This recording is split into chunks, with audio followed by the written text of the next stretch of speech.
Welcome to another episode of It's Debatable NBA edition. I'm your host, Justin Jones, here with co-host Seb. We're here with resident Knicks fan, San. We all know why we're here. The Knicks are our 2025-2026 NBA champions. Defied all the odds. They crossed off all the check boxes. Um, I don't have I don't want to start off. Y'all two are the Knicks fans. Y'all predicted for them to win the finals. So the floor is y'all's. Talk y'all shit. San, Seb, go ahead. You want to go first? Um, like it's a lot of mixed emotions, obviously. Um, a lot of doubt, obviously. But uh, I don't mean to sound a bit arrogant, but I'm honestly not surprised. I think when you talk about a team, when you talk about chemistry, uh, this is one of the best teams that I'm not gonna say obviously of all time, but to me, they're one of the best teams of all time. To me, just their chemistry, the way they play for each other, their will to win. When things are not going right, they all, even when they have to lean on a guy like Jalen Brunson, they all know the plan. They all know where they have to fall in line, what they have to do. And I just think it was well deserved. I think that they deserve to be champion. Yeah, this nigga's too calm for me.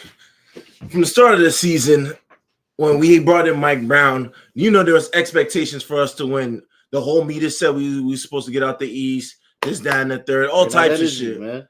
We were supposed to bring out the East. Then the season came along. Then there's ups and downs in the seasons. And then you face adversity when you went against Atlanta. You go down 2-1. And then the whole fucking script changes. Karl-Anthony Towns becomes the focal point of the offense. We look like a brand new team. You go on a 13-game win streak in the playoffs, man. Not easy to do, but at the same time, is a historical thing at the same time. Then you run into what? Game 3? We lose game 3, and everybody's all of a sudden saying, oh, the Spurs has figured it out. Game 4, you go down 29. Everybody's saying the Spurs figured out. We're going to San Antonio. You still lost that game, and we won what? Because of OG Anunoby. Then you close out in game 5. In game 5, when nobody else had it going on, the person who they brought in at a point in time when they said that they overpaid Jalen Brunson for 100 M's. 4 years, 100 M's. The whole media back then came up with the biggest moment in game 5, dropping 45 points on the road. Tied for the first points in a road closeout game with Michael Jeffrey Jordan. Talk about historical shit right here. Stay with me, Just, man. Because from the time this Jalen Brunson got to New York till now, man, they have did nothing but grown as a team, man. You get there, haven't lost in the first round since Jalen Brunson got there. But, you had the nagging pains, losing to the Miami Heat in 6, losing to the Pacers in 7 in the second round, losing to the Pacers again in the conference finals, and now brought you here to the finals now to where this whole thing was just, you seen a team that got gradually better as they game along, man. And, nothing justifies them getting better as a team than winning a championship. You've seen people like Karl-Anthony Towns grow in this game. You've seen Jalen Brunson grow in this game. Mikal Bridges, for what he brought to this team defensively and just buying into the system, even though sometimes people would say, yo, we gave up too much for him. Everybody heard some type of noise going into this postseason, and they defied all odds. So now you got a Knicks team in over 50 years has finally won a championship. This is legendary shit. I think that, the whole city, we should be partying for the rest of the summer. Look about it. When I think about this, you know how much old people, I said, a diehard Knicks fan and old people didn't get to live to see this. Like, great-grandparents went out saying, yo, I hope the Knicks win a chip one day. I hope I can see the Knicks win a championship before I die. And now in this generation, in 2026, some people have the opportunity to say, yo, I've seen it all. The New York Knicks are your NBA championship, man. Shout out to Jalen Brunson. Shout out to Karl-Anthony Towns. Shout out to Mikal Bridges. Shout out to everybody. Shout out to Jose Alvarado. Shout out to all the bench squad. Shout out to Mike Brown for adding on to what Tom Thibodeau has done. This gives me like a little bit of Mark Jackson to Steve Kerr, but just with a little bit of flair of your own style of offense. And you seen this, they just reap the benefits of it. Jalen Brunson, like I said, is going to go down as a New York legend. I've been saying this ever since he got there. Shit. And what I seen on game 5 is just, that's what legends are made of. That's some shit that you leave your game 5. Jalen Brunson is what you see is like some shit you talk about for years to come. Where were you when Jalen Brunson dropped 45 to close out the fucking 7-5 Victor Wembanyama? I agree with everything Seb said, but also I feel like if you've truly been a part of this journey, post Jalen Brunson, even from the start of Leon Rose, the start of World Wide West, when James Dolan actually allowed his president to run basketball, you wouldn't be really surprised. Every piece they made was crucial. Every piece they made sense.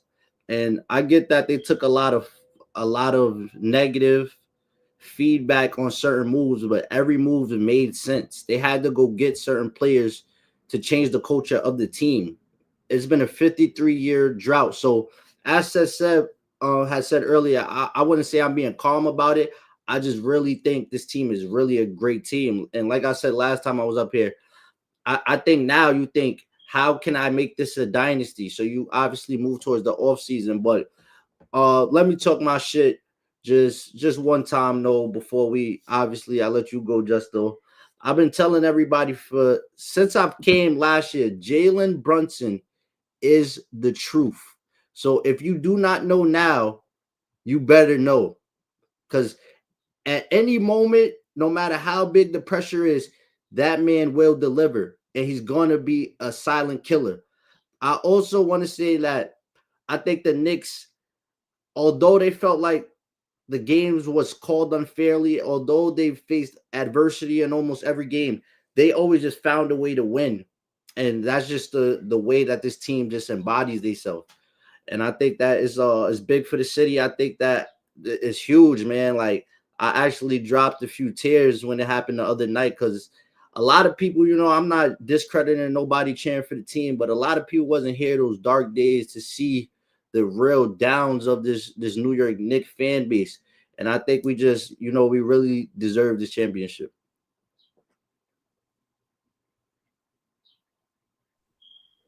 Y'all don't have anything more to say. I was expecting more from y'all. Y'all seem like y'all at a funeral right now. Like, what's going on? Like, what's Listen, going the on? Like, be for the parade, man. It's I gonna be mean, for the parade. this is what I will say. I will talk my shit though. All the Jalen Brunson doubters, I'm not saying you have to go publicly and apologize, but you do owe him that I was wrong. And No, Becky Hammond, you owe an apology, Becky Hammond. I seen Draymond Green, I seen Stephen A this morning do it. So guys are starting to say, yeah, we was wrong about this guy. But to me, I just think that I really didn't think once I saw the Spurs as the matchup. Obviously, when I was up here last time, we didn't know if it was going to be OKC or the Spurs. When I seen the Spurs, I just didn't think there was experience enough for this New York Knicks team, how they was rolling, how they was playing defense, how they was together, and how they was willing themselves to win after win. So now that we have one, am I excited? Yes. But at the same time, I think that I really wasn't worried about losing the finals once the Spurs was set. My thing is this, right? We here now watching this shit. I'm in disbelief because I said, yo, we actually like when you're watching it go, the last seconds go down, and then you get a little nervous because Josh Hart gets to the line, he makes one free throw, misses a free throw. Mikal gets to the line, makes a free throw, misses a free throw. Can't be nervous with the best closer in basketball. We like this. Can't be nervous with the best closer. Now you're watching this shit. It's like, damn, you really about to watch this unfold. And I'm talking to Trav. I say, yo, bro, we really about to win a championship. Like the Knicks just won a championship. And if you told somebody this 5 years ago, they were like, you don't know what you're talking about. The Knicks are not going to win a championship. Everybody would. That's the narrative. Everybody, the fan base wanted to hear everybody say you were shitty. Now, when you the one holding the Larry O'Brien trophy, you a champ, bro. You from New York City, you a champ. Justo, you a champ, bro. Like niggas in New York are dead ass champions now, man. And the exciting part about it is that you still got that core to where you dead might could win another one if you really, This is a dynasty, man. Now I gotta talk my shit because Seb, you being too modest. So now this is where I step in. Listen, man, we are a dynasty. Whether people want to admit it or not, we will. I'm not gonna say we're gonna be back in the championship, but in the next 4 to 5 years, we will be competing for the Larry O'Brien trophy as well. And I think it starts from the head, obviously, to the tail, with Jalen Brunson coming in as the captain and just willing his guys to victory. No matter when they was in a 29 drought, when they were down 29, no matter if they're down 4, he tells his guys, let's keep going. Let's go win this. We've been in this situation before. And you need a guy like Jalen Brunson. No matter, I keep telling people when he signed and everybody was like, oh, why is the Knicks fans excited about Jalen Brunson? When you're trying to go win the Larry O'Brien trophy, you have to change culture, especially when you've been in a drought for so many years. Jalen Brunson, he brought winning culture.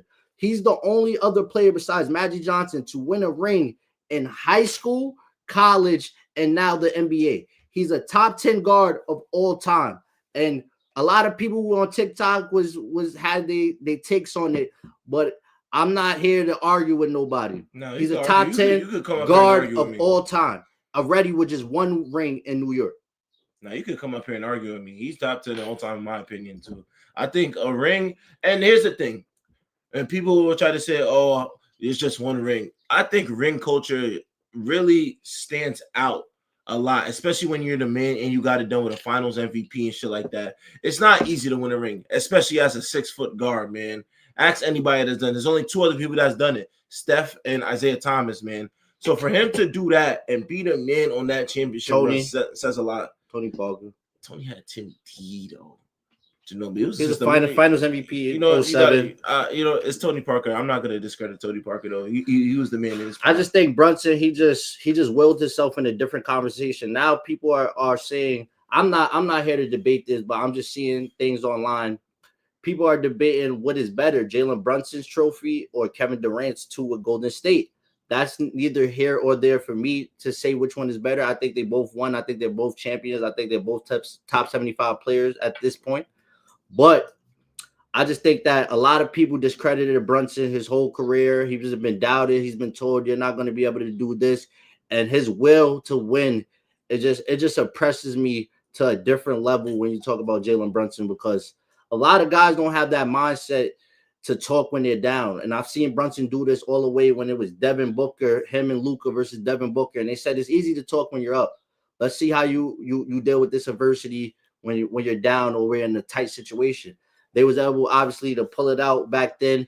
And Brunson took that same mindset with him to the Garden. And it was just like, listen, I don't care if I got to trade Randall, if I got to trade Barrett. We're going to compete at the highest level. And we're going to get guys in here that want to play winning basketball. And I think it starts with Jalen Brunson. You got to tip your hat to him. Shout out to the captain. All right. My thing is this, too. Actually getting into the game, though, all praises to the Knicks, though. This is not over just about the Knicks praise. It's going to go on for the rest of the summer. Whether it's here, the parade, fanatics, just though we still have that bet. But I'm going to make you wear a Jalen Brunson jersey because I'm not going to do that to you to where everybody comes and attack you because you're a Spurs guy. So I'm not going to do that to you. But, yeah, for the most part, though, I think that going into this game 5, the Spurs did what they usually do. Came into the game, starting off hot. Wemby was looking solid thus far. Dylan Harper, who I feel as if is the future. And if you don't know now, then you're going to see as the years progress and he slowly gets better, that Dylan Harper was the brightest spot for this San Antonio Spurs team throughout this whole finals run. I'm not going to say the playoffs, for the finals run in particular, because you had your plans to adjust. Mitch Johnson, who's, I believe, is a first-year coach, will learn from his mistakes. I'm not a fan of everybody bashing Mitch Johnson because, first of all, the San Antonio Spurs are back in the finals since 2014. And, it's a large part due to him and Wemby and just the culture that they're building around him. So I'm not going to say trade Mitch Johnson. I'm not going to say none of that shit that, media is saying, because you can learn as a coach and you can grow as a coach. But at the same time he had the opportunity to where he had to call the biggest play of it all. It's called a sacrifice. So I think he should have ran Dylan Harper, De'Aaron Fox minutes. I don't think De'Aaron Fox necessarily fit this series due to the fact that he's a guard and he didn't have nothing going on offensively. And for those that saying De'Aaron Fox couldn't buy a shot or nothing, I literally watched them take De'Aaron Fox and try to put him to a catch-and-shoot player. When has De'Aaron Fox ever been a catch-and-shoot player? Never in his career. And a lot of times in this series, I've seen him in a catch-and-shoot position to where he's in the corner and getting catch-and-shoot. De'Aaron Fox is not that type of three-point shooter. He can, off the dribble, he can maybe hit a couple of three-point shots, but that's not him. And I mean, you don't get a pass, but at the same time, I think that also though you can't excuse people in the laws. I think Wemby was very human, and we expect him to be an alien. I think the only people that had a good series to me, I think Vassell did his job. I think Harper did his job, and I think Penny gave you bright spots here and there. But overall, the Spurs as a unit, Keldon Johnson, 6 man of the year. Where was you at? 4 points in the NBA Finals. Got to work on your game, brother. But at the same time, I just think that the Spurs, not to discredit them, but it was one thing that happened that I just think that shouldn't happen in basketball, and it was Wembanyama not giving the Knicks their respect after the buzzer sounded. And I don't have a problem with it because I've been in those situations. You're a competitor, you wanted it so bad, but at the same time, this is basketball, and you hang your hat when the opposition wins. And I think that for Wemby, that could be now like a mental type of mind game with him and Jalen Brunson if they was to meet in the future, because it's like you couldn't even look me in the eye as a man and say, yo, shout out to you, you got it done. And I think that that's the only thing I would say with the Spurs that I felt they made a crucial mistake. And the series, I just think they're a young team, a lot of turnovers. They obviously have to add shooting in the offseason, but I think it's great takes to take away. And then what you got to understand, Fox, yes, he is their veteran per se, but this is only his second playoff run. So guys are putting a huge amount of pressure on De'Aaron Fox. He haven't played playoff basketball. Yes, he's been around the league, and you expect him to know to dribble the clock out with 12 seconds to go. But at the same time, when you're human, you go through these natural human mistakes. And I think that he hasn't played a lot of winning basketball, but I think he's ready to, and I think he'll be better. Also, he was dealing with an ankle injury. We don't know how bad that was, that he was playing through it. So I don't think that it's fair that everybody's giving De'Aaron Fox all the blame in this collapse by the Spurs. Yeah, Wemby gets a lot of the flack too. I think that Wemby was very subpar. If I look at if there's any game I could take away to where Wemby did his thing in this series, I don't have no significant game. I just think that the game that there was no legacy game for Wemby. Yeah, there was no. Wemby wasn't a superstar in this game. He's a great player, but he wasn't a superstar. He's the superstar that you need. I'm gonna let Justo go, but this one thing: if your defensive player of the year is getting hunted on screens and he's going at him, that is a problem to me. I was more disappointed with Wembanyama this series on defense than I was on the offensive end. We knew he was a project on offense. He's still adding towards his game, but you can't let a guy like Brunson just go in your chest and go lay the ball in game 5, and you want that will to win. But obviously, they're playing him a huge amount of minutes. He's a big guy. Obviously, he needed more rest, so obviously they got to add a backup big in the offseason. But I just think that it was fatigue. They were tired. They didn't look like that same Spurs team from that OKC series. All right, so I agree with some of the points that y'all said. First, just let me say congratulations to the New York Knicks, just for getting the job done, right? We all heard the naysayers, seen the adversity that they went through, right? You could talk about in the middle of the season, then talking about should we trade Carl Anthony Towns? A lot of people talking about did we make the right move for Mikal Bridges and everything under the sun. And that's what a lot of contending teams go through, right? They're gonna be nitpicked a lot just to see if they're ready to be under the brightest lights. Seb brought up the point, you got to go through your battle wounds, right? Losing to the Miami Heat about, what was it, 3 years ago or 2 years ago, losing to Indiana last season. And now you take all those experiences and, you utilize what you learned on this playoff front. And that's exactly what they did. Credit to Mike Brown, right? For after game 3, just making that adjustment, right? And I'm talking about in the Atlanta series. And ever since then, they've kind of been on just a great run. In the finals, I was one of the people that said the Knicks have their best shot against San Antonio. I didn't think that they wanted to play Oklahoma City just due to the fact Oklahoma City's been there and done that. And I think they would have had some more answers for New York, but that's in a parallel universe. They ended up drawing San Antonio. Um, and this was a real interesting series to watch. I felt like there wasn't a talent discrepancy between these two teams. And I think we've seen that because the Spurs went up double digits in every single game. So it wasn't like the Knicks were just so much better than San Antonio, right? Comparing it to like the 2017 Warriors and the Cleveland Cavaliers, where you clearly seen one team was just better than the other. Um, but the Spurs, like they're just a young team. They made so many mistakes. Wembenyama definitely has to work on his game. I think the two people that Wembenyama has to work with this offseason, one being Hakeem Olajuwon. He has to get a post game of somewhat. I can't, and you kind of said it, son. He didn't really have a great series, and I didn't really see him give himself easy opportunities. Every time I've seen Wimby score, it might have been off a lob, maybe getting it off the glass or like something like that. But I didn't see no him trying to post up and give it to me in the post and trying to operate around the basket. So I would like to see him work with Hakeem. At least get one go-to move in your repertoire, right? We all know Tim Duncan back in the day. He'll post you up right off the glass, right? We know Kareem Abdul-Jabbar years ago had the sky hook, right? You have to find something that no one is really going to be able to stop, and he's that type of player to where I feel he can figure that out. So I'm interested to see that. And the second person, Dirk Nowitzki. I think that's someone that could really help him, especially become more of a mid-range scorer, right? I haven't seen one time either in this final series Wemby take the mismatch and just shoot over somebody. The man is 7'6" and plays as low to the ground as Jalen Brunson. So I didn't really understand that either. So, and I think he said in the press conference he knows he's not a finished product. I think it was just portrayed in the biggest light. So that's what he has to do. But back just speaking on the Knicks. Um, they just have a great core of guys, right? You talk about Josh Hart, the ultimate utility guy.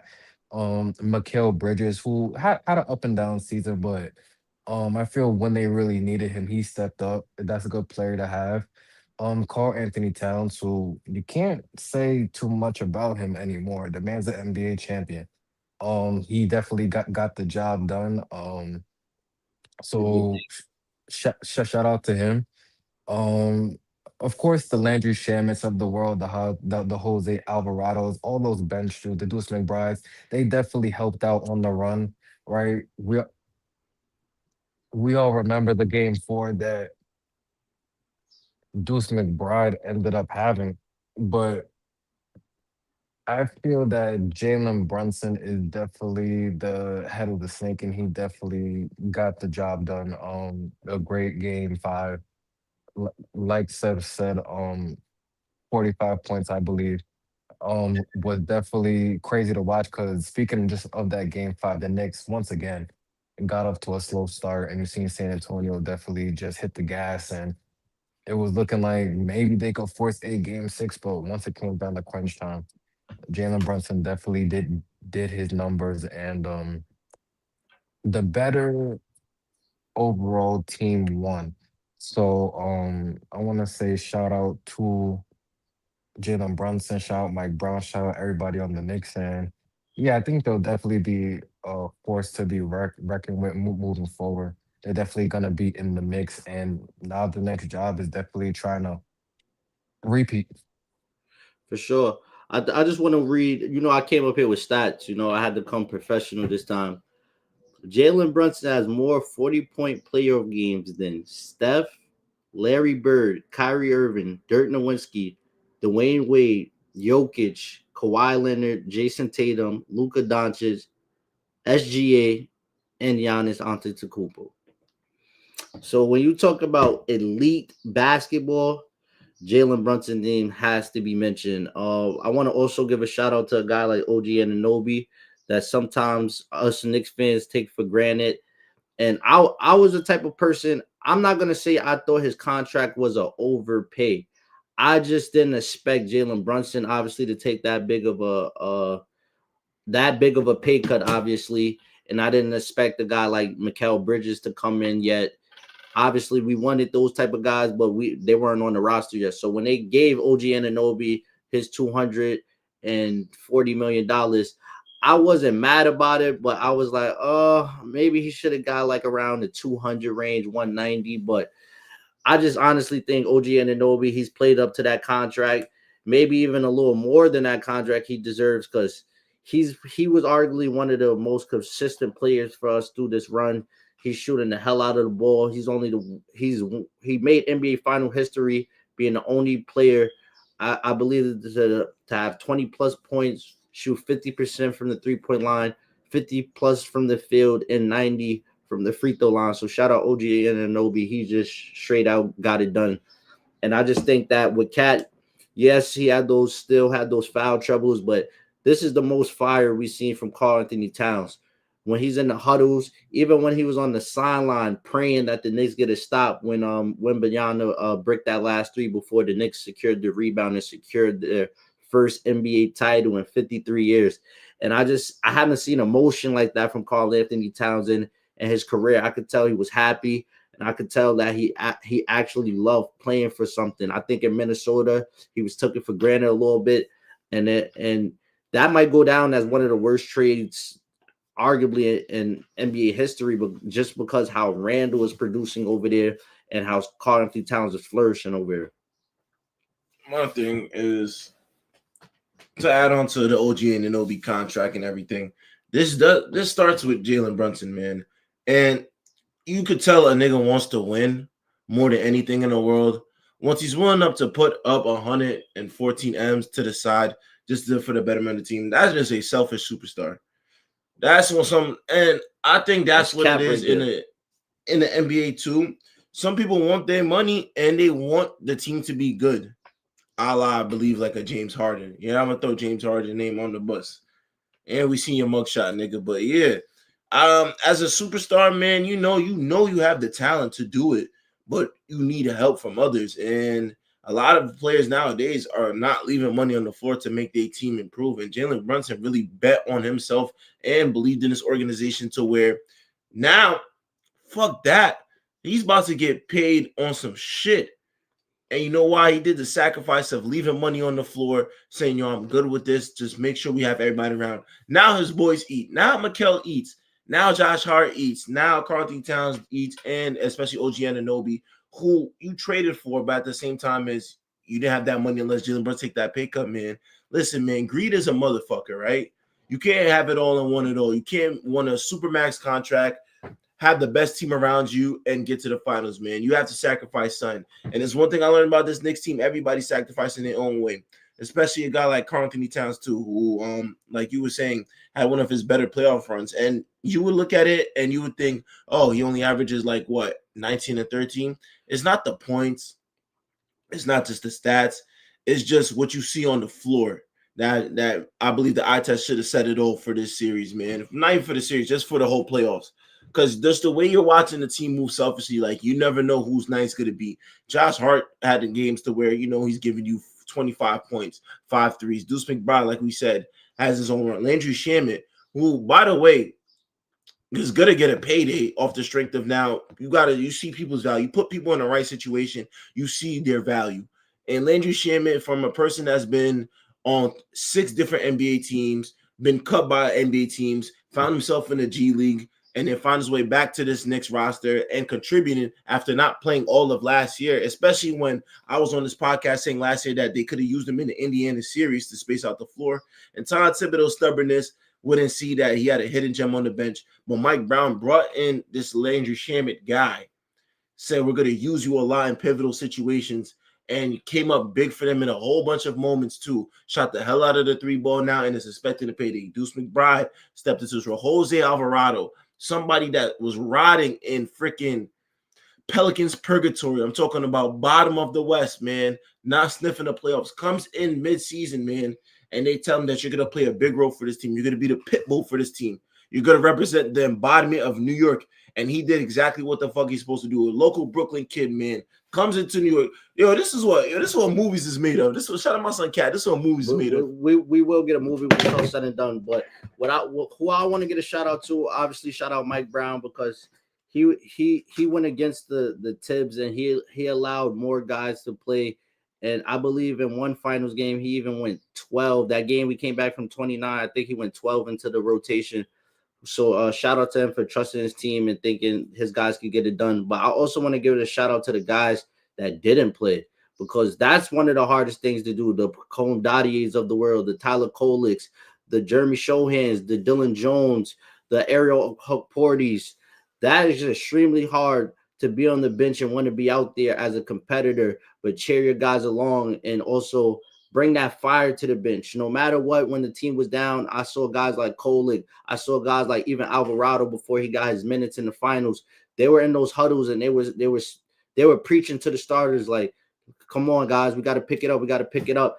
And I think the whole team just had a will to win, and just they were pure winnings for top to bottom. So shout out to those players that didn't really get a chance to get a chance on the floor, the Jordan Clarksons of the world, that they might have not played the minutes they wanted to, but every time they was in those huddles or after games helping guys, celebrate with guys, I just feel like they played a major role. As you've seen Ariel Hukporti, I don't know if y'all have, he was on the stand saying F them picks. That nigga was drunk. And they just bring the fire to the team, man. I love this roster from top to bottom. I wish the NBA could just work where all of us come back and we run it back next year. But obviously, you got guys like Larry Sherman that, that he deserves a payday. You got Mitch Robinson that deserves to get paid. So we'll see where we at after the summer moves. But I'm just impressed from top to bottom. Leon Rose, Worldwide West, even James Dolan, because a lot of people criticized him for getting in that on that podcast and saying, we need to win a championship now. I'm not giving nobody time to get ready. We need a championship now. And a lot of people they went on their talk shows and media and they clowned him for saying that. But I'm not mad at that. If I spend all this money assembling a team, I need a winning product ASAP. And I don't care who you are. Put your pride to the side. Sacrifice. The thing that we preached in the locker room, it was sacrifice. We cannot get it done unless everybody buys in. And the start of training camp, Mike Brown made these guys sign a contract that said that they have to buy in. And I think that every player, they bought in. And I really saw it when they hit that adversity. Obviously, after they won the NBA Cup and they was on a big high. And January, they had a terrible January. And I really seen Brunson call a team meeting. And after that, they were just back to that fight, that grit that we love. And they picked it up at a beautiful time. And they played some of the best basketball I've seen, obviously, in my 25 years on this earth. I think Jalen Brunson he's the best scorer I've seen, like, with the naked eye since Kobe Bryant in the fourth quarter. I just think when you have a guy like that on your side and he's taking those big shots and he loves the moment, there's no way you could lose. And I just think it's just a hell of a job. It's really a surreal moment. Okay, yeah. So shout out Dang Ling Wang. Commented, Filipino Bronx boy in the house. This team reminds you of the 96 Yanks, a core of very young team, very young players. Brunson, Bridges, OG, Towns equals Jeter, Moreno, Petit, and I don't know how to say that last one. Small, Jalen Brunson, and Jeter's captains, man. Appreciate the comment, man. Hope you at the parade, man, and hope you enjoyed what the Knicks gave you this season, man, because it's been a long time coming for Knicks fans. The long ride or die Knicks fans. A lot of people I spoke to, old heads, been fans since Patrick Ewing layup finger roll misses. I'm talking about just tragedy after tragedy. When there was the Jamal Crawfords, Stephon Marburys of the world, the Lou Amundsen, like the list goes on. Like, you know what I'm saying? The Derek Fisher coaching era, the Fizdale era, like you name it, like Jeff Hornacek era, like you name it. Like there's been struggles in this organization though. But one thing everybody can say is that the fans came out no matter if there was fucking 7-30 or there was freaking tied for fourth seed. It don't matter if there was a playoff team or a lottery team. One thing that stayed consistent was that Knicks fans stayed. One thing I even noticed too is just the fact that this team just brought so much people together. Like Jalen Brunson gotta have a statue in New York. It don't matter if you're white, black, Mexican, Indian, wherever you from. It doesn't matter. Jalen Brunson brought unity. to the freaking oh my god. When I tell you, like, it don't matter who you are, man, you're just a bunch of people excited for basketball, man. That's why I'm excited for the parade. I'm kind of happy, the city didn't burn down. That's what's up too, though. But just the fact everybody's outside enjoying for one cause, that the Knicks are back. I think that this is obviously one of the biggest things in Knicks history, obviously, and sports history, New York sports history. And I think that the way they did it, just such in a dominant fashion, a gentleman's sweep. I think the fans are going crazy, man. The energy out here is impeccable. I just think that the fans, man, I think the fans, obviously, it was a couple people being ignorant in the city, and obviously going to have those bad batches. But I think for the most part, every local bar I went to, every watch party I went to, it was everybody just cheering and wanting them to really get the job done. And I think that just shows the love that we have for New York, and the grind we have behind New York, to just the will to be great. This team embodies the New York mindset of hustle, grind, and I think that hell of a year. Obviously, they're probably going to be drunk until the end of July. But shout out to the team, man, for top to bottom. Enjoy it, man. I don't think it is nothing better than winning the NBA championship as a competitor and as a basketball player in the NBA. We got some questions here. I'm gonna get to all your questions in time. I'm gonna get to Hold on. Let me just say, I also want to apologize. I am a man of accountability, so I want to say I was wrong. Number one, I did not think the Knicks was going to be able to win a championship in my lifetime, because they've been bad for so long. So I want to say apologize to that whole team. And I apologize to Jalen. I didn't say you, nigga. I didn't say I apologize to you. I don't I'm the salute. fan buzz. Don't salute me, nigga. I was talking to you. I'm talking about if you played last night. Well, not last. What was last night? No, what day is today? Saturday night. Saturday. Saturday. So just one. All jokes aside, shout out to the whole Knicks team, and I apologize to Jalen Brunson. I was one of the people that agreed and said that, I just didn't think well, okay. I still don't think he's on the level of a Stephen Curry or an Isaiah Thomas in my estimation, but he was a small 6'2" guard that was able to get it done. And yeah, he's definitely just like Seb says, solidified in NBA history, solidified in Knicks history, and he's just gonna go down as one of those dudes who always put basketball first.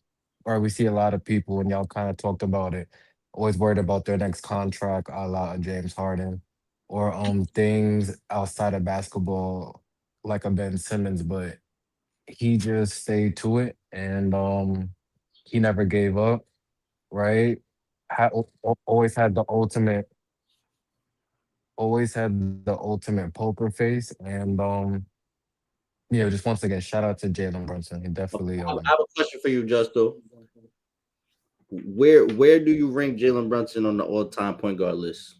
Where does I he don't know. sit? Like I would have to, and I'm gonna do an episode like that within like the next 2 weeks, I want to say, but I can't think of all the point guards on the top of my head. But like I said, I'm pretty sure I would have him top 10. Just thinking about it, I can't. I don't know if I would say top five, but like I said, I would have to sit down and see. I still just have Steph, Magic, and Isaiah, just those top three. Period. Because once again, I still at the end of the day, Jalen Brunson, he's a champion for sure. But if you still want to now get into these certain upper echelon talks, you got to do more, Mm. right? One championship is one, right? Like, but we could talk about like the Dirk Nowitzki's of the world, right? He doesn't get mentioned, right, in a top 10 of all time or top 15 of all time, anything like that. You gotta continue to work, do more, and I think he will. I think he has that kind of work ethic. I think at the So, four, Dirk is top 10 at the four. Might even top five, in my opinion. say it again. At the top, at the four position, power forward, I think Dirk is top five or top 10. Right, but all positions are different, right? I'm not sure if the power forward position goes as deep as the point guard position in terms of all time greats. So, like, we would just like I said, I'm gonna do my due diligence and definitely, like I said, we're gonna have an episode to where we kind of break this down. But off the top of my head, I think I could say top 10. Uh, Freedom question. I'm good. I'm good with Yeah. that. I'm good with that. All right, so it's time for the Q and A's. We got like 2 questions. Oh man, Dang Ling Wang says, "Is it possible that it's the start of the Knicks dynasty, or is it wishful thinking?" It's the start of a dynasty, man. We will be competing for the next 4 to 5 years with Big Body Brunson leading the head of the snake. So buckle up.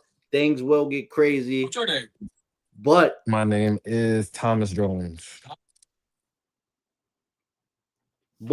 things do have to align. Obviously, you cannot just go into next year and think, oh, because we're on a high this year that we could come into next year and BS our way back. We have to come in with that same grind. But me personally, as a Knicks fan, don't worry. We will be the start of the next dynasty. All right, let me see. Does it start of the dynasty? I think it does. I think that I wouldn't say we necessarily two-peat or three-peat, but I think if you have the right core and just the right players surrounded by Jalen Brunson, that you give yourselves a fighter's chance. I think now that just the fact that New York, you see the hype around New York, you see just the type of player Jalen Brunson is and the type of cast that he has around him, it's going to make the free agency and the market more appealing to players that want to come and get a ring in New York. They see the fan atmosphere. They see just how electric is in the Garden when New York is winning and New York is thriving. I think that that's going to play a whole lot of part into bringing in a lot of solid players to come help bring in a championship too. I think that, yeah, maybe if you don't win one next year though, but you give yourself a 4 to 5 year mark to where you could find yourself consistently being in that Man, upper echelons of a title contender. my bad. Dante, come home, man. We won Dragon Ball Z ball away. With Dante, come home, man. We got to do it the right way. We need Dante DiVincenzo. So the Timberwolves, I don't know their plans for him, but send him on to the Knicks. He could rest up on the bench while we go compete for one again. But yeah, definitely the start of a dynasty in my opinion. Good question. Next question says from Shaki. I don't even know how to pronounce that, brother. No disrespect, but I just found your channel. Says, why did the referees try over and over again to handicap the Knicks? I just think that we're from New York, and obviously we're having a small guy like Brunson. The refs are gonna allow a lot of stuff to slide. I think that it was 2 plays that I just think I'm not for in the game of basketball because it could lead to injury, and that's the grabbing Brunson's neck and throwing him into the ground, and that's the flagrant foul on the 3-pointer. I just think that with Wembanyama, he's such a great player, but the league is trying to get into this mold with him where they're not trying to discipline him like other guys. And I think you cannot do that. It cannot be no bias because you don't want him to sit out the next game. I think that you have to call those things to protect the players. Like I said, God willingly, Jalen Brunson was able to get up and obviously finish the game and finish the game strongly. But at the same time, guys, remember years ago, Zaza Pachulia stepping on Kawhi Leonard's ankle landing, and he wasn't able to finish that series, and it changes the whole direction of the series. So I just think dirty plays like that in the ACL, where he tried to step on OG's ACL, plays like that is not for the game of basketball. But other than that, I wasn't mad at the calls going the Spurs way because I knew the Knicks would have to really get into that mode and actually go take this championship. Maybe, next time we're in the finals, we get those more calls because Brunson will be a respected champion and they'll understand he's a great player. But your first one, I'm a big believer. You got to go get it. And I think both sides, they scrapped. Shout out San Antonio to be a couple years to be not even in contention, and then to make these couple moves, these couple draft picks, and be competing at this high of a level. You got to tip your hat to them. Obviously, New York fans didn't treat them well, and eggs were thrown, obviously. But I'm a respectable a New York Knicks fan, so I always believe you congratulate your opponent as well, even when they lose. So shout out to them. They played hard, hell of a year. then I think you hit the drawing board for the San Antonio Spurs. But for the New York Knicks, I love this team, and let's go Knicks, man. Um, my thing is this: they were protecting Wemby. It's fine. It's not hard to admit. Anybody could see in that. There's at least 2 to 3 flagrant foul calls that should have been called twice on Brunson. Because God forbid Jalen Brunson did not get up from that. And you're supposed to give your shooter landing space. You can't be under his foot. He could have twisted his ankle. He could have been out for the rest of the series. He could have, the worst could have happened like that. That's something that is unexplainable. It's not unexplainable. It's explainable. Call the fucking call. I don't care if it was on Wemby or not. That's something that's a flagrant and that literally could have impacted the whole series. God forbid Jalen Brunson was to get hurt. You seen even Jalen Brunson was pissed about it because it's literally not giving the shooter enough space to land. So, yep, you could say that they was protecting Wemby, and I have no problem against that. But at the same time, they was doing their thing. The Spurs still ahead of schedule, getting to their finals. Wemby's only third year, Castle's second year, Harper's a year as a rookie, Carter Bryant year as a rookie though. So they really just wet behind their ears. So I think that's what it was. The Knicks faced as much adversity as they could. But it wasn't no real. I would say 3 games. Hold on. One more thing. 5 minutes. 3 games we lost in a margin of 1-1, and was last one 3? 4. I would say though, like with the Spurs, I think that's why you keep certain guys around, like CP3. I don't think they should have kept them on some you're getting minutes, but they should have kept them as you're the second coach on the bench. I think he was obviously big in Wemby's development, and he was looked at as a leader for Wemby. So I think seeing a guy like that on his bench would have calmed him down as well. But I also believe that I think that the Knicks just handled business and they were destined to win. And and sometimes the better team just pulls it out. Okay. So another question from Mike Oxlong. He said, I met Trent Tucker years ago, a class act. Do you think players have become more violent and foul-mouthed, or has always been very rough atmosphere? You want to go first, or I'll go first? Repeat the question, my bad.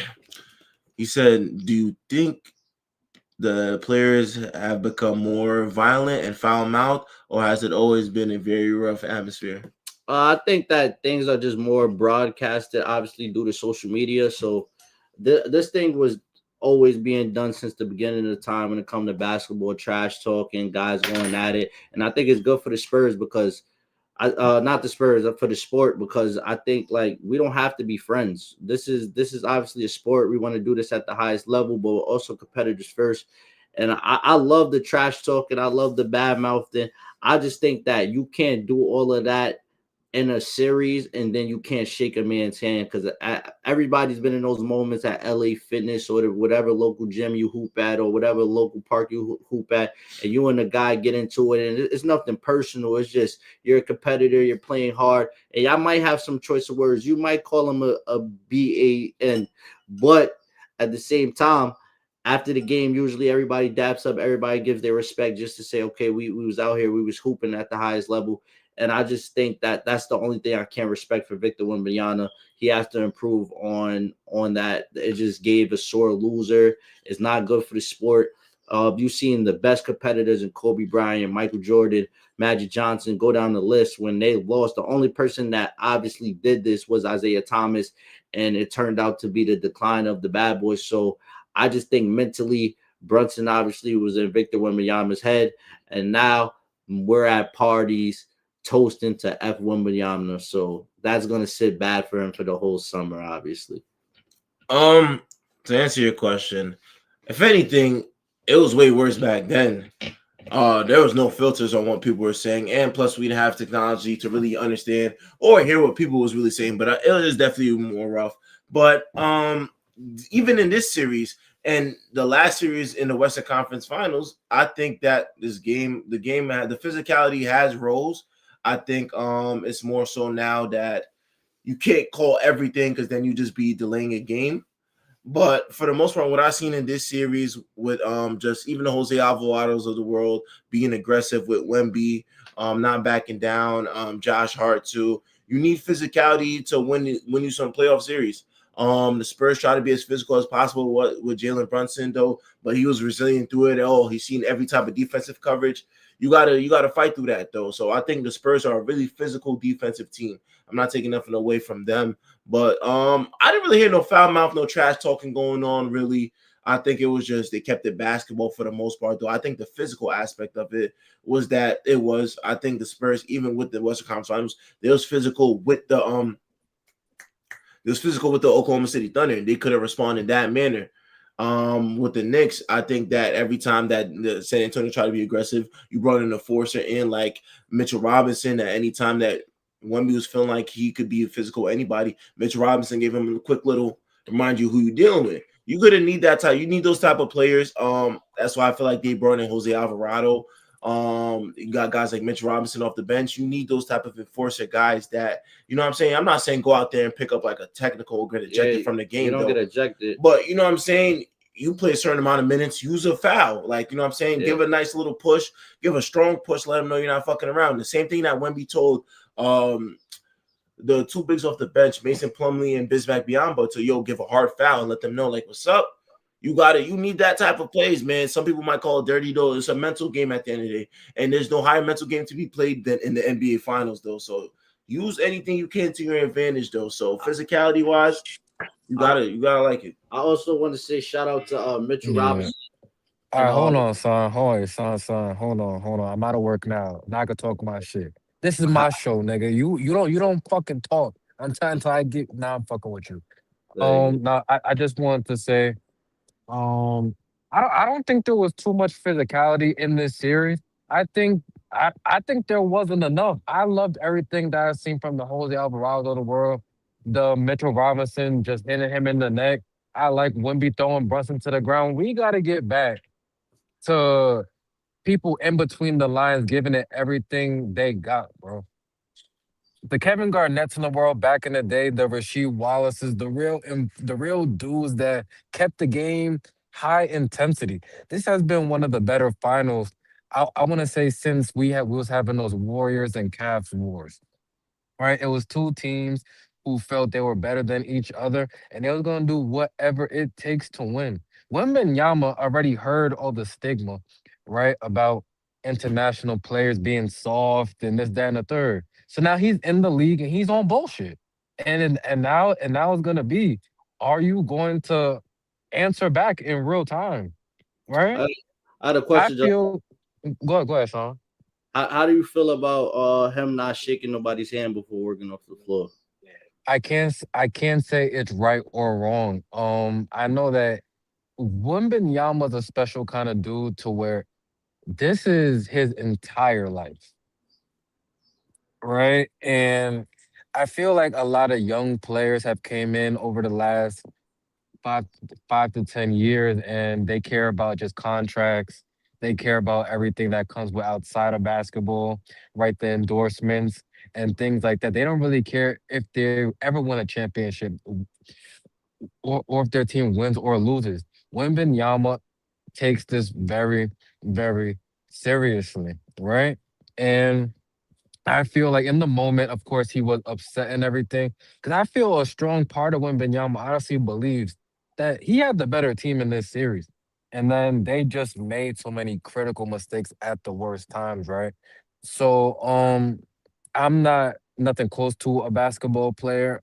So I can't say once again is it right or wrong.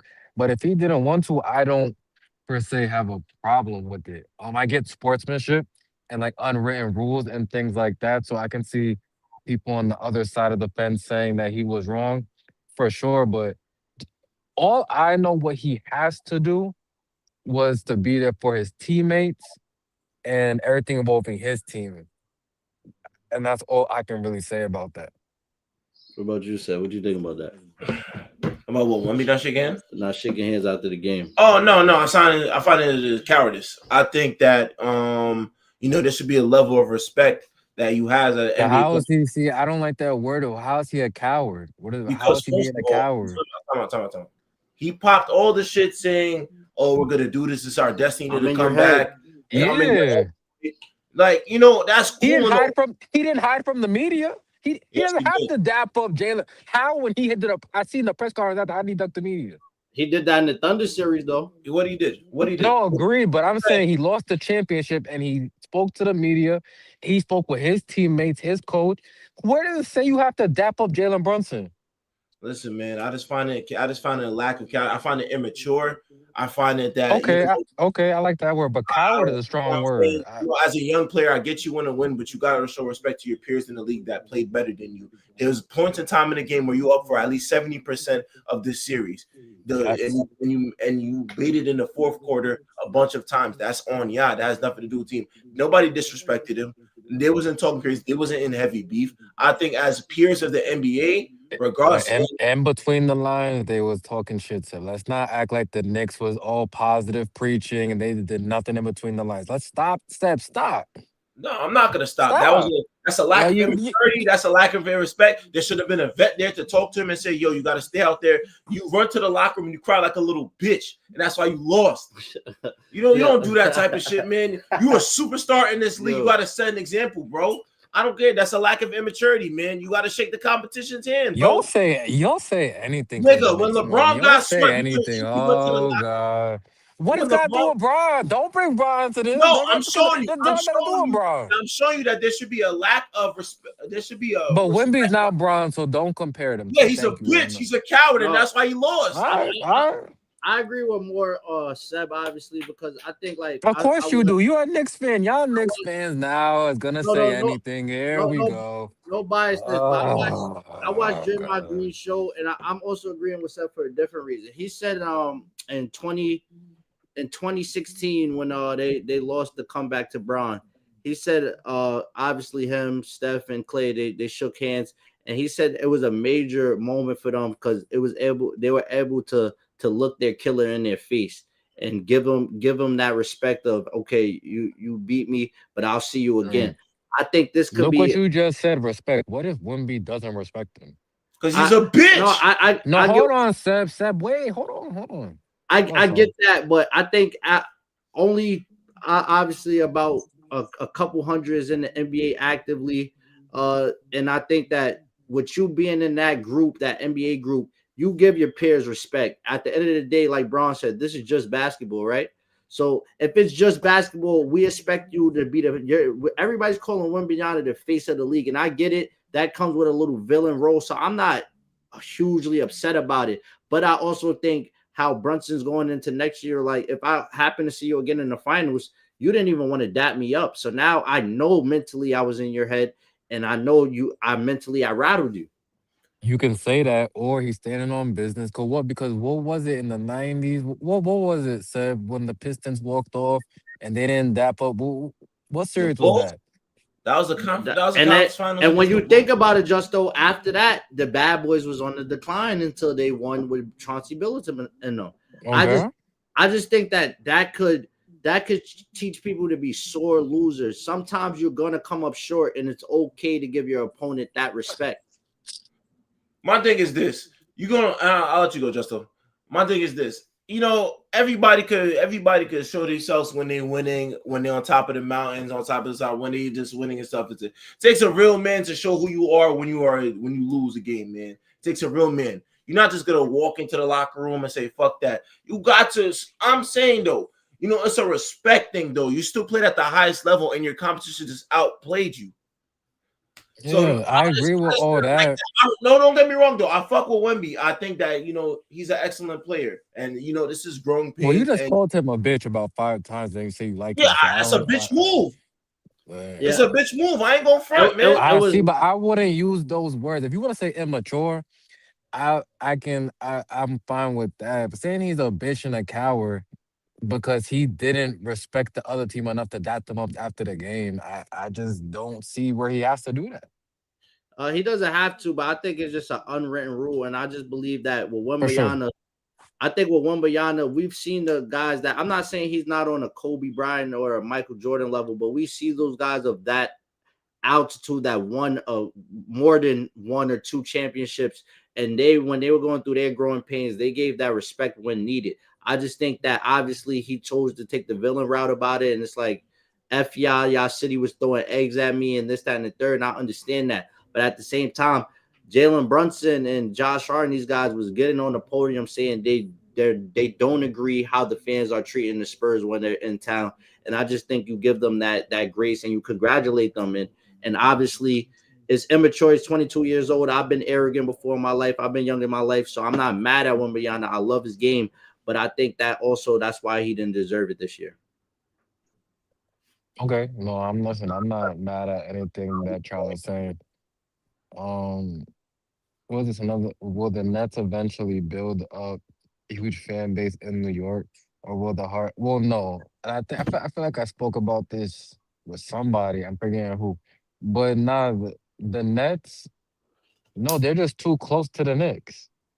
That like this is like when the Clippers was so close to the Lakers, and they're still too close. Like if y'all are in the same fucking like state, it's just not like they're just gonna be one clear cut team that's of course been around longer and just has more history to them. So the Nets fan base will never be the same as the Knicks fan base ever. We seen them have Kevin Durant, Kyrie Irving, and James Harden, and there was still a lot of Knicks fans out there just saying they should have came to the Knicks. Like we didn't see Knicks fans just become Nets fans when they had that big three. So hell no, the Nets fan base will never be as big as New York ever. I think that the Nets, obviously, their best bet is picking up and going to Long Island because in Brooklyn, things have not been sweet. And I think that obviously with the Nets, when they were winning, when they had Kyrie Irving, it didn't seem organic. So it was hard for the city to back it. We was obviously watching it. We obviously was like, all right, the Nets is representing New York, so let's see what they could do. But it wasn't organic. It seemed very forced, unlike this New York Knicks team. I think this New York Knicks team is just a likable team. I think with the Nets, obviously, if they bring in a small guard like Darius Acuff and they get something similar going, you know, the city is going to support, especially if the Knicks get knocked out early, or God forbid, obviously, or something of that nature happens. But it's just going to be very hard, like Justo said, to get these Knicks fans. They just love this team. It's one of the first teams in basketball with the Lakers, the Boston Celtics. So that the Nets are never going to be able to be as great fan-wise. I gotta go back to Jersey. I'm gonna keep it a buck. It's cool. The Nets are cool because you know it's a in town show too. So you know Madison Square Garden prices are very high as shit though. But if you want to come watch basketball and watch the other team play, you go to the Barclays. That's what the Nets are known for right now. Tragic, yeah, but you know what can you do? But at the same time, is I don't think nobody ever sat here and said, "Yo, I'm a Brooklyn Nets fan." You know what I'm saying? It's not something that just happens organically. You know what I'm saying? Well, you know, our former co-host was definitely a Nets fan, Oh so shit! And I'm how just rare? saying, like, No. How rare is that though? You get what I'm saying though? It's like it's a rare thing to be a Nets fan. Was he a Nets fan or he was a Kevin Durant fan? no, Nets he fan. was a Nets fan. Oh, okay, I'm pretty respect. sure he still is. I'm pretty sure. Yeah. Yeah, shout out to him then, because you know a lot of people they did one player comes in now they like Yeah, it was a cool to be in Brooklyn with KD and everything's there, but at the same time, it's nothing like the Garden, nothing literally, like the Garden. literally what I say. And when I say this like respectable. I just think that you just don't. There's not a Brooklyn Nets culture there yet. Like you know, the Nets when they went on their playoff run and they knocked out Boston in the first round, fans weren't going crazy like how what it was. And mind you, the Nets and the Knicks made the playoffs that year. The Knicks won one game against Trae Young and the Hawks, and they were outside bugging Madison Square Garden.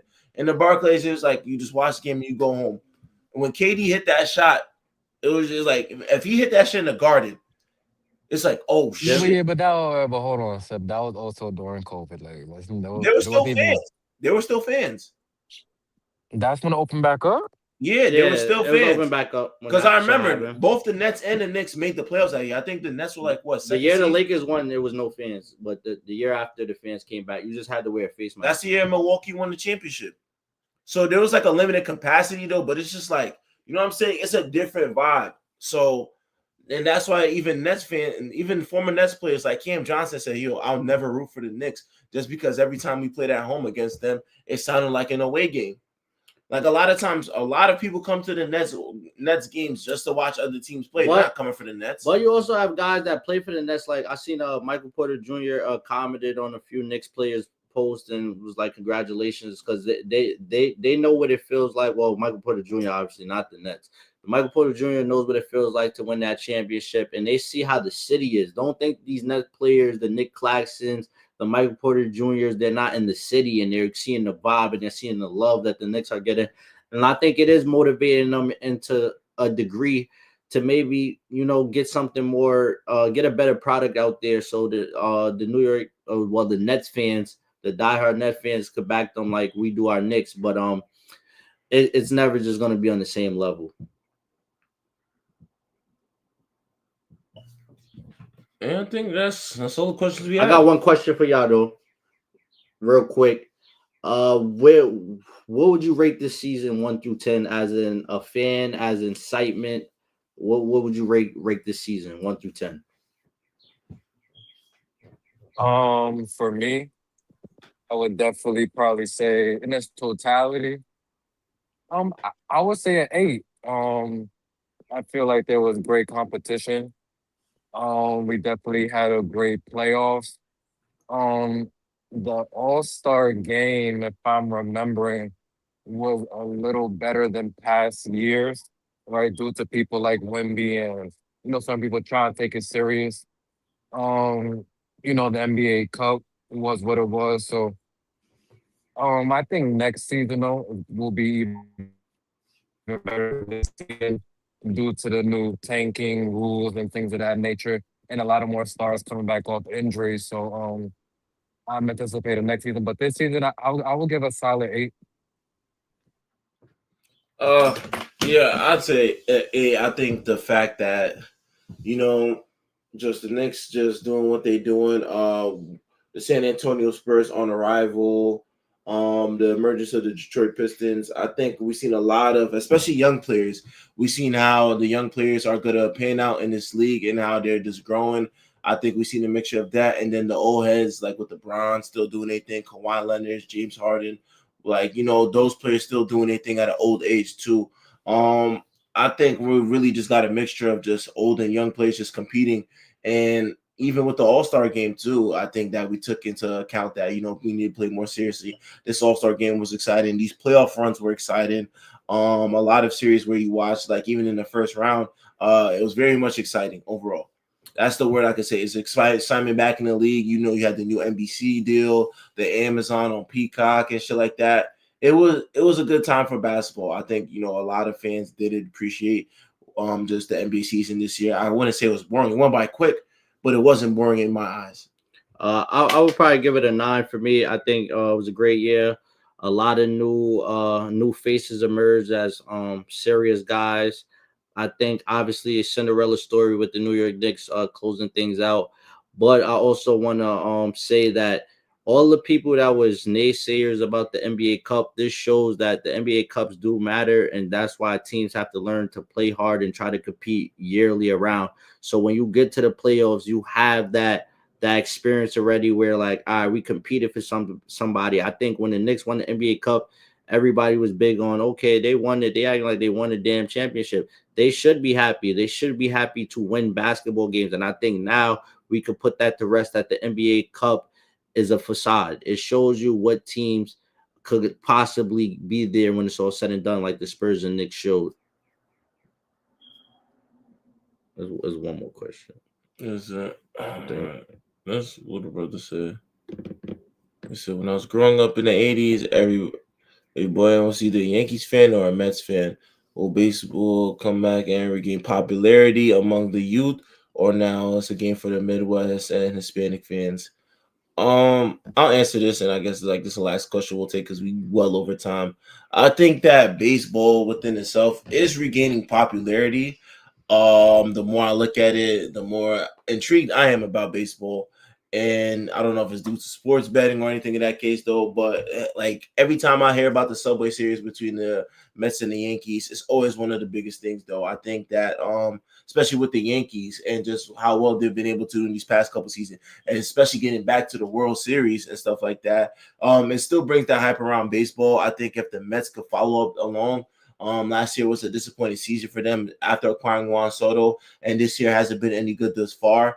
I think if more so we get two great New York teams.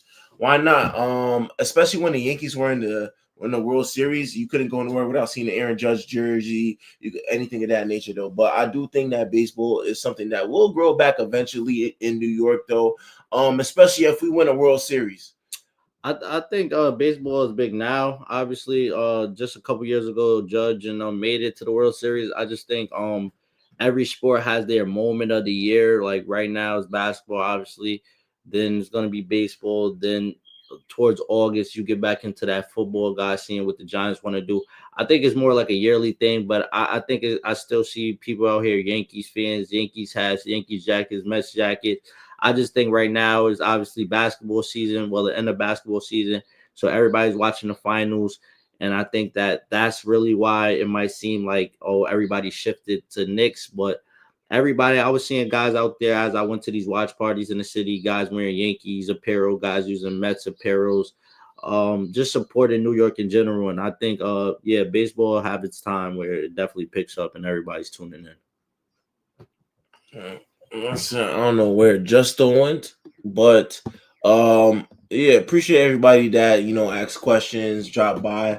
We will keep recording. NBA season's officially over. Your New York Knicks are your 2026 NBA champions, man.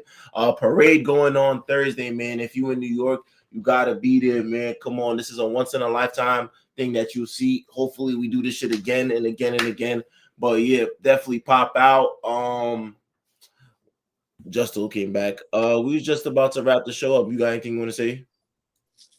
No, I was gonna say because I still could hear y'all. I agree with Son. I think everything just has its season.